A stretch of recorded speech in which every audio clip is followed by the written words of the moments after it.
오늘 또 은혜 주시려는 하나님의 말씀, 구약성경 신명기 6장 4절에서 9절의 말씀 주보에 기록되어져 있지만 우리 화면을 보시면서 함께 큰 소리로 합독하시기를 원합니다. 시작. 이스라엘아 들으라. 우리 하나님 여호와는 오직 유일한 여호와이시니 너는 마음을 다하고 뜻을 다하고 힘을 다하여 내 하나님 여호와를 사랑하라. 오늘 내가 네게 명하는 이 말씀을 너는 마음에 새기고 내 자녀에게 부지런히 가르치며 집에 앉았을 때든지 길을 갈 때든지 누워있을 때든지 일어날 때든지 이 말씀을 강론할 것이며 너는 또 그것을 내 손목에 매어 기호를 삼으며 내 미간에 붙여 표로 삼고 또 내 집 문설주와 바깥문에 기록할지니라. 아멘. 오늘 신명기 6장 4절에서 9절의 말씀을 가지고 우리 함께 은혜 나누실 하나님의 말씀의 제목은 화면에서 보시는 것처럼 마음을 다하고 뜻을 다하는 사랑이라고 정해봤습니다. 오늘은 오랜만에 구약성경 39권 중에서 5번째 책이자 토라의 또 5번째 책인 신명기에 관하여 은혜를 나누려고 준비했습니다. 신명기, 즉 다시 말하면 마음을 다하고 뜻을 다하고 하나님을 사랑하면 하나님께서 기다리시고 또 하나님께서 바라시고 그리고 하나님께서 우리에게 여호와 이레로 준비하신 하늘의 복으로 우리와 함께 하신다고 하는 귀한 말씀이 되시겠습니다. 오늘 본문의 신명기는 대부분의 사람들이 하나님의 명령의 책이라고 오해하고 계신 분들이 계시지만 이는 어느 정도 맞기는 맞아요. 그렇지만 정확한 대답은 될 수가 없습니다. 실제로 신명기라고 하는 한자어를 생각해 보면 지금 여러분들이 화면에서 보시는 두 가지 이름이 있습니다. 귀신 신자를 써서 신명기라고 이렇게 했어요. 그래서 언뜻 보면 하나님의 계명의 책이라고 우리가 이해할 수 있습니다. 그런데 실제적으로 한자어 성경을 보면 왼쪽이 아니고 오른쪽 글씨로 되어 있어요. 그래서 이 신명기는 두 번째 율법의 책이라고 표현되어져 있어요. 그래서 신명기의 올바른 이해는 거듭 되풀이해서 알려주는 계명의 책이라는 거예요. 그러니까 왼쪽에 하나님의 계명의 책이 아니고 오른쪽에 하나님께서 저와 여러분들에게 거듭 펼쳐 보여주셔서 알려주시는 그러한 율법의 책, 계명의 책이라는 얘기입니다. 그래서 계명을 거듭 되풀이해서 알려준다는 의미가 강하게 있습니다. 그래서 오른쪽 글자가 맞습니다. 모세가 이제 모압 평지에서 가나안에 들어가기 위해서 준비하고 있는 출애굽 2세대들에게, 왜냐하면 1세대는 40년 동안 광야 생활하면서 다 죽었습니다. 그래서 하나님께서는 그들을 젖과 꿀이 흐르는 가나안 땅에 들어가지 못하도록 하나님께서는 그렇게 말씀하셔서 그 말씀대로 이제 모압 평지 앞에서 모세가 2세들에게 이제 다시 하나님의 계명을 기억하게 하고 펼쳐 보이셔서 이제 저들에게 알려주시는 그러한 내용이 신명기의 책의 내용인 것입니다. 자, 그러면 이제부터 쉐마 이스라엘, 이스라엘아 들으라고 하는 이 말씀으로 은혜를 나누기를 원합니다. 주님께서도, 예수님께서도 생전에 모세가 기록한 이 신명기의 책들의 내용의 말씀들을 종종 인용하시면서 말씀하신 그런 것들이 있습니다. 다음 주에는 아마 그런 내용들을 좀 소개해 드리려고 합니다. 바벨론의 탈무드에 의하면 유대인 남자아이가 태어나면 저가 말을 시작할 때 우리처럼 엄마 아빠를 가리키는 것이 아니라 쉐마의 첫 문장인 신명기 6장 4절에 이스라엘아 들으라, 쉐마 이스라엘을 가리킨다고 그래요. 또한 역사적으로 주 2세기경부터 랍비였던 아키바라고 하는 사람이 로마군에 의해서 점령을 당하며 저가 처형을 당할 때 마지막으로 쉐마를 암송했다고 하는 그런 전례를 따라서 죽음을 앞둔 다른 순교자들도 죽을 때 쉐마를 암송했다고 그럽니다. 죽음 직전에 유대인들이 자신의 마지막 신앙 고백인 쉐마를 암송하는 이러한 것들이 관습이 전례가 돼서 결국 요즘에는 지금의 유대인들은 쉐마는 유대인들이 태어날 때 처음으로 배우는 신앙 고백이면서 마지막 죽을 때 유언으로 남기는 유언의 말이 되고 있다는 거예요. 모세는 지금 가나안 땅을 목전에 두고 모압 평지에서 출애굽 이민 2세대 젊은 세대들을 향하여 마지막 유언적 설교를 하고 있습니다. 젖과 꿀이 흐르는 땅, 그 약속의 땅을 모세는 멀찌감치 바라만 볼 뿐 모세도 역시 하나님의 말씀에 의하여 저는 가나안 땅을 들어갈 수가 없게 되는, 그래서 모세의 마음에는 깊은 회한이 아마 가득 차 있었을 것입니다. 신명기에서 모세는 이스라엘의 2세대가 가나안 땅에 들어가 살면서 놓치지 말아야 할 것들을 강조하고 가르치며 다시 한번 저들에게 전하고 있습니다. 그러므로 신명기를 통해서 우리도 다음 세대를 향한 모세의 간절한 마음을 느낄 수 있기를 바라는 것입니다. 쉐마 이스라엘, 오늘 말씀드린 첫 번째 말씀은 경청은 믿음의 씨앗이라고 하는 소제목으로 말씀드리기를 원합니다. 경청은 믿음의 씨앗이라는 거예요. 오늘 신명기 6장 4절을 다시 한번 보면 이스라엘아 들으라, 우리 하나님 여호와는 오직 유일한 여호와이시니 그랬습니다. 모세는 이스라엘 백성들에게 들으라고 명령하면서 말씀을 전하기 시작했습니다.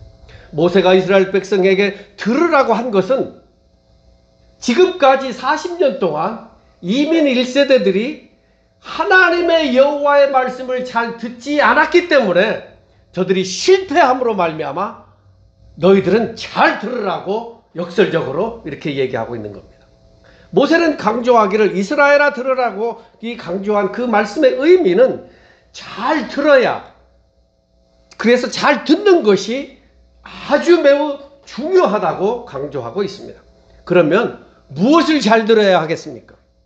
사탄이 유혹하는 달콤한 말이 아닌 하나님의 말씀을 잘 들어야 합니다.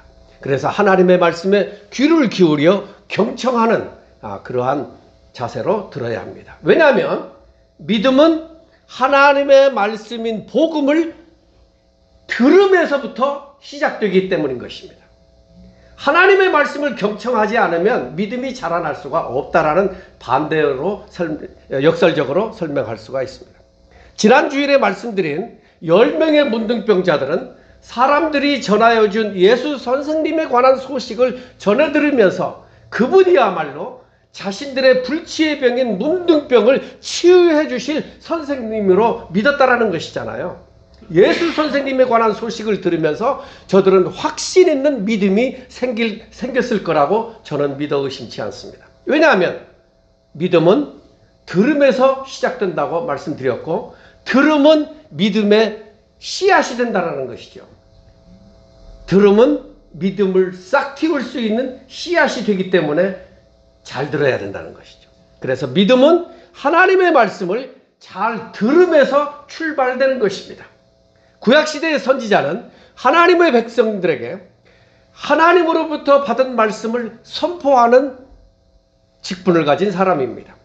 선지자는 자신의 말을 선포하는 것이 아니라 하나님의 말씀을 꿈과 환상으로 직접 계시나 간접 계시나 그리고 성령의 감동함으로 받은 하나님의 뜻을 백성들에게 전달하는, 그것도 자신의 목숨을 다하여 전달하는 직분을 가진 사람인 것입니다.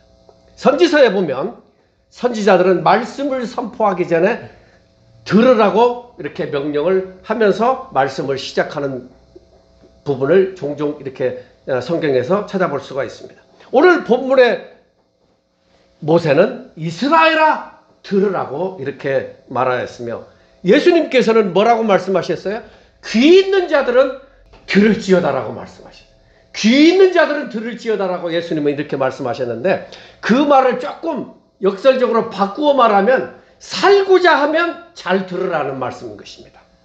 이사야서 28장 23절에 보니까 너는 귀를 기울여 내 목소리를 들으라. 그것도 어떻게 해요? 자세히 내 말을 들으라고. 이게 바로 자세히 내 말을 듣는 모습이 경청하는 자세인 것입니다. 그렇습니다. 하나님의 말씀이 선포될 때에는 귀를 기울여 경청해야 합니다. 그래야 자세히 들을 수가 있는 것이죠. 오늘 말씀의 두 번째는 복 있는 사람이라는 소제목으로 말씀을 드리기를 원합니다. 우리가 즐겨 암송하는 시편 1편 1절과 2절에 보면 복 있는 사람은 하고 이렇게 정의해 놓았어요. 복 있는 사람은 악인들의 꾀를 따르지 아니하며 죄인들의 길에 서지 아니하며 오만한 자들의 자리에 앉지 아니하고 오직 여호와의 율법을 즐거워하여 그의 율법을 주야로 묵상하는도다. 아멘. 그렇습니다. 복 있는 사람은 하나님의 말씀을 잘 듣고 마지막 핑크 컬러의 율법을 주야로 묵상하는 자가 복이 있다고 규정해 놓았습니다. 복 있는 사람은 하나님의 말씀을 청종하고 그 말씀을 잘 듣고 가슴에 새기고 그 말씀대로 실천하고 행동하는 사람이 곧 믿음의 사람으로 복 있는 사람이라는 것입니다. 그런데 사람들은 귀로 듣는 사람들이 있습니다. 그러나 어떤 사람들은 영혼으로 듣는 사람들이 있습니다. 설교를 들으면서 설교의 내용만 듣는 사람이 있고 그 설교의 내용을 들을 뿐만 아니라 설교자의 마음을 이해하는 사람들이 있습니다. 더 나아가 바라기는 설교자의 마음을 이해할 뿐만이 아니라 하나님의 마음도 이해하시기를 주님의 이름으로 축원합니다. 하나님의 마음을 이해하는 사람은 설교자가 전하는 내용보다 플러스 알파, 설교자가 미처 생각지 못하고 놓치는 부분까지도 플러스 알파 훨씬 더 많은 것을 들 수가 있습니다. 왜냐하면 하나님의 말씀에 귀를 기울이는 사람은 하나님의 말씀으로 인하여 성령의 충만한 감동이 역사하시기 때문에 설교자가 놓치는 부분까지 알아들을 수 있다는 것이죠. 애굽의 바로왕처럼 완악한 사람은 상대방의 말을 무시하고 듣지 않습니다. 이런 바로왕 같은 사람은 하나님의 말씀을 들을 수 있는 귀를 달라고 먼저 하나님 앞에 기도해야 할 것입니다. 잘못된 사상과 선입견이 때로는 자신의 판단을 흐리게 할 수 있습니다. 잘못된 지식과 경험, 그것이 자신의 내면에 자리 잡고 있게 되면 같은 말씀이라 할지라도 오해하며 들을 수 있게 되고 그러므로 인하여 시험에 빠지게 된다는 것이죠. 바로 이런 면이 악한 마귀 사단이 노리는 틈새가 되는 것입니다. 성경에 보면 이스라엘 백성들을 가리켜 목이 곧은 백성이라고 하나님은 이스라엘 백성들을 질타하고 계십니다. 신명기 9장 13절을 보시죠. 여호와께서 또 내게 말씀하여 이르시되 내가 이 백성을 보았노라. 이 백성이 누구예요? 이스라엘 백성들을 보았노라. 그들은 이는 목이 곧은 백성이니라고 하나님께서 질타하고 계십니다. 이스라엘 백성들은 목이 곧았습니다. 이 말이 무슨 말이에요? 이스라엘 백성들은 고집이 왕고집이라는 거예요. 그래서 그들은 자신들의 생활만을 고집하며 모세한테 불평과 불만을 끊이지 않습니다. 하나님의 말씀을 들으려 하지 않습니다. 그들은 계속해서 광야의 고통으로 인하여 부추와 마늘만을 핑계 삼아서 매일같이 만나와 메추라기를 먹으면서도 애굽으로 돌아가려고만 하는 것이죠. 신앙생활을 시작한 사람은 하나님의 말씀을 듣기 전에 자기 안에 자리 잡은 잘못된 생각을 하나님의 말씀으로 깨트려야 하나님의 말씀이 그 가슴팍에 새겨질 수가 있는 것입니다. 그렇게 하지 아니하면 하나님의 말씀을 제대로 들을 수가 없습니다. 지금 우리는 영적 소음이 심각한 시대에 살고 있습니다. 무엇이 진리인지 분별하기 어렵도록 달콤한 말들로 유혹하기 때문에 사람들은 혼란스러워합니다. 쉽게 말하면 가짜 뉴스가 세상을 뒤덮고 화면에 보시는 것처럼 신천지 이만희 같은 이단들이 판을 치고 있기 때문입니다. 지금 보시는 이 사진은 신천지 예수교회라고 이름을 붙여서 예수교회 하니까 모르는 사람들이 현혹되기 쉽도록 낚싯밥을 주어서 신천지 예수교회라고 하는 이름으로 딱 일주일 전에 지난 주일날, 그러니까 11월 20날 대구 스타디움에서 열린 행사를 이렇게 사진으로 보여주고 있습니다.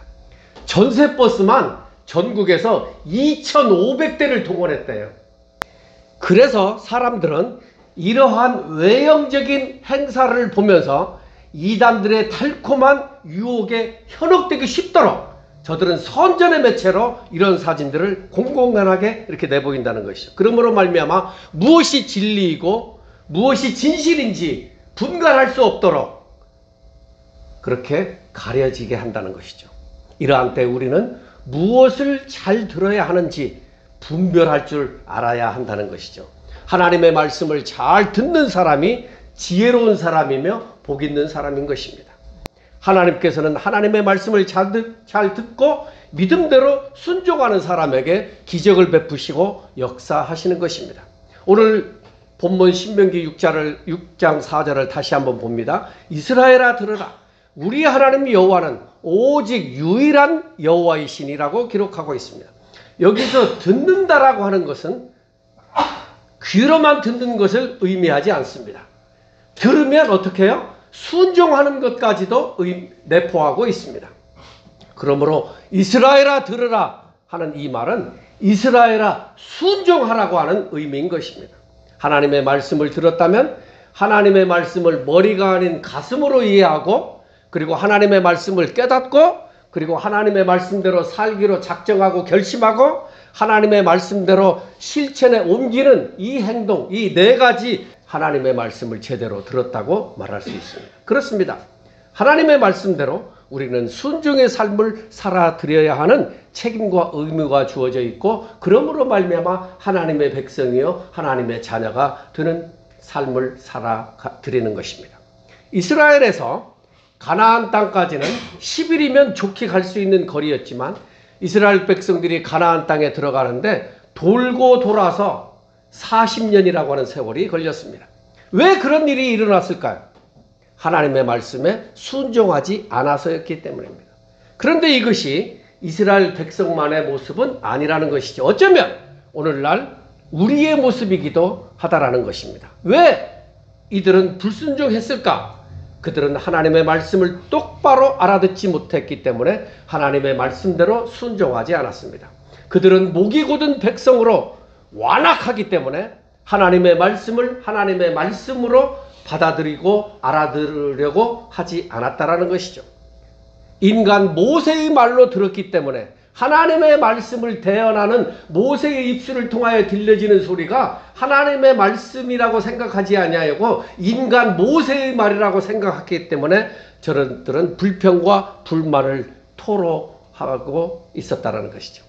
이스라엘 백성은 애굽에서 400년 동안이나 노예 생활을 함으로 인해서 불평과 불만으로 투덜대며 채찍에 맞으면서까지도 불순종하는 것이 습관화가 되어 있었기 때문에 이스라엘 백성은 광야 40년 동안 하나님의 말씀에 불순종했을 뿐만이 아니라 하나님을 향하여 모세를 향하여 원망하고 불평했다라는 것입니다. 습관이 되어 있었기 때문에. 그래서 원망하고 불평하는 사람은 악한 마귀 사단의 울타리에 갇혀 있기 때문에 하나님의 말씀을 제대로 들을 수가 없다라는 것입니다. 왜 하나님을 원망하고 불평하게 될까? 하나님의 말씀을 은혜의 말씀으로 듣지 않고 하나님의 말씀을 자신들을 구속하고 억압하는 율법의 멍에로 생각하고 멍에로 인식하고 멍에로 알아듣기 때문에 하나님의 말씀이 자신들의 생각과 맞지 않다고 여긴다는 것이죠. 그래서 하나님께서 인도하고 지시하는 대로 순종하지 않습니다. 자기 생각이 강한 사람은 하나님께 불순종할 수밖에 없기 때문에 결과적으로 죄로 인하여 고난과 고통이 자신을 지배하게 되는 것입니다.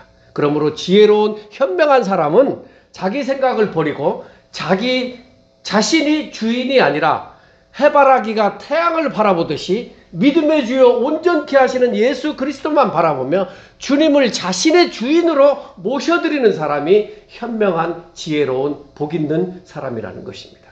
오늘 말씀의 세 번째는 사랑은 순종의 결과라고 말씀드리기를 원합니다. 신명기 6장 4절과 5절에 보니까 이스라엘아 들으라. 우리 하나님 여호와는 오직 유일한 여호와이시니 우리 5절 다 같이 시작. 너는 마음을 다하고 뜻을 다하고 힘을 다하여 내 하나님 여호와를 사랑하라. 이렇게 가르치시고 있습니다. 하나님은 성삼위 하나님으로 유일하신 하나님이십니다. 그러므로 우상이나 다른 신을 새기거나 만들어서는 안 된다라는 것입니다. 하나님은 어떤 하나님이세요? 하나님은 질투의 하나님이시라는 거예요. 놀라셨죠? 하나님은 질투의 하나님이셔요. 그렇기 때문에 하나님만 사랑해야 되고 하나님만 우리가 섬겨야 되는 것입니다. 그래서 어떻게 해요? 마음을 다하고 뜻을 다하고 힘을 다하여 내 하나님 여호와를 사랑하라고 강력하게 말씀하시고 있습니다. 하나님만 믿고 순종하며 경외하며 그러기 위해서는 마음을 다하고 뜻을 다하고 힘을 다하여 내가 할 수 있는 한 이 마음을 다하고 뜻을 다하고 힘을 다하여라는 이 세 가지를 줄여서 하나로 어떻게? 목숨을 다하여 하나님을 사랑하라는 것입니다. 아멘. 우리는 하나님을 사랑하고 하나님을 잘 섬기기 위해서 하나님의 말씀에 귀를 기울여 경청하면서 하나님을 사랑하려면 그 하나님의 말씀을 경청하는 자세로 잘 들어야 하며 아울러 하나님의 말씀을 깊이 묵상해야 하는 것입니다. 시편 111편 10절에 보니까 The fear of the God is the beginning of wisdom. 여호와를 경외하는 것이 지식의 근본이라고 시편 기자는 고백하고 있습니다. 하나님을 사랑하는 사람은 하늘의 복을 받게 되어 있습니다. 왜냐하면 하나님을 경외하는 삶이 복의 근원이 되기 때문인 것입니다. 하나님을 온전히 경외하며 살 때 인생의 삶이 형통하게 되는 것입니다. 요한복음 15장의 말씀처럼 가지는 줄기와 뿌리에 붙어 있어야 가지가 살고 열매를 맺을 수 있다고 그랬습니다. 하나님의 자녀는 그 백성으로 살아가는 것이 복된 삶인 것입니다. 하나님을 찾고 하나님께 매달리고 하나님께 붙어 있어야 하나님께서 시마다 때마다 무시로 주시는 일용할 은혜의 양식을 먹고 사는 것이 복 있는 사람인 것입니다. 우리가 마음을 다하고 뜻을 다하고 힘을 다하여 하나님을 사랑한다면 그것으로 다 되는 것이죠. 그러면 하나님께서 모든 것을 책임지신다는 것입니다. 하나님께서 저와 여러분 우리에게 요구하시는 것은 단 하나, 하나님의 영광을 위하여 하나님을 사랑해달라고 하나님은 기다리시고 요청하시고 계신다라는 것입니다. 그러므로 우리는 성삼위 하나님을 목숨을 다하여 사랑해야 된다라는 것입니다. 우리는 하나님을 사랑하기 위하여 하나님의 말씀에 귀를 기울이고 경청해야 하고 그 말씀대로 순종의 삶을 살아갈 때 하나님의 백성으로 하나님의 자녀로 양자의 영을 통하여 하나님의 나라의 기업을 유업으로 상속받게 되는 축복의 자리에 있게 된다는 것입니다.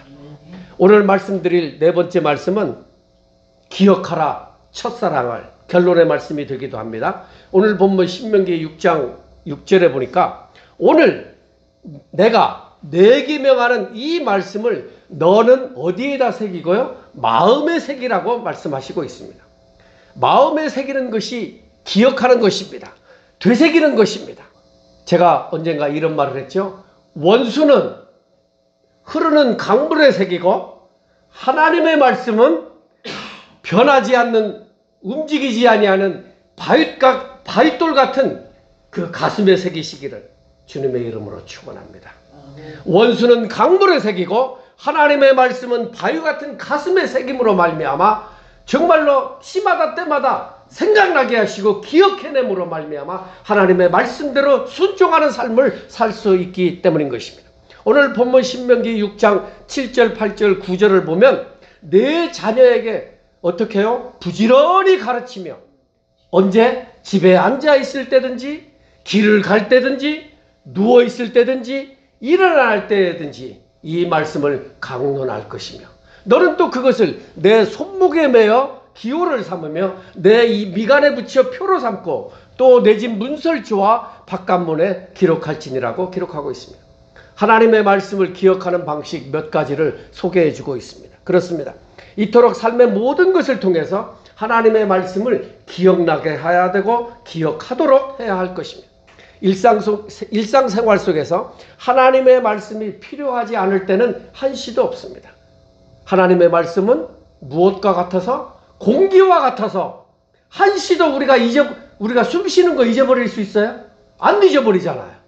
마찬가지로 하나님의 말씀은 공기와 같아서 숨을 쉬는 것처럼 멈출 수 없는 것처럼 우리가 살아가는 동안 하나님의 말씀을 잠시도 놓쳐서는 안 된다는 것입니다. 무엇을 하든지 무시로 범사에 하나님의 말씀과 함께 하시기를 주님의 이름으로 축원합니다. 우리는 하나님의 말씀과 기도를 통해서 하나님께서 하신 일을 기억해내는 것입니다. 힘들고 어려운 일이 있어도 하나님께서 처음 만나주신 첫사랑을 기억하는 사람은 다시금 회복할 수 있는 기회를 가질 수 있게 되는 것입니다. 하나님을 기억하는 것이 다시 살게 하는 원동력이요 힘이 되는 것입니다. 여호수아서 4장 2절과 3절에 보니까 백성의 각 지파에 한 사람씩 12사람을 택하고 그들에게 명령하여 이르기를 요단 가운데 제사장들의 발이 굳게 선 그곳에서 돌 12를 택하여 그것을 가져다가 오늘 밤 너희가 유숙할 그곳에 두게 하라 이렇게 말씀하셨습니다. 요단강을 건넌 이스라엘 백성은 하나님께서 여호수아에게 말씀하신 대로 요단강에서 돌 12개를 취하여 그것을 가져다가 기념비를 세웠습니다. 그 이유가 무엇입니까? 7절에 보면 설명되어져 있습니다. 그들에게 이르기를 요단물이 여호와의 언약궤 앞에서 끊어졌나니 곧 언약궤가 요단을 건널 때에 요단물이 끊어졌으므로 이 돌들이 이스라엘 자손에게 영원히 기념이 되리라.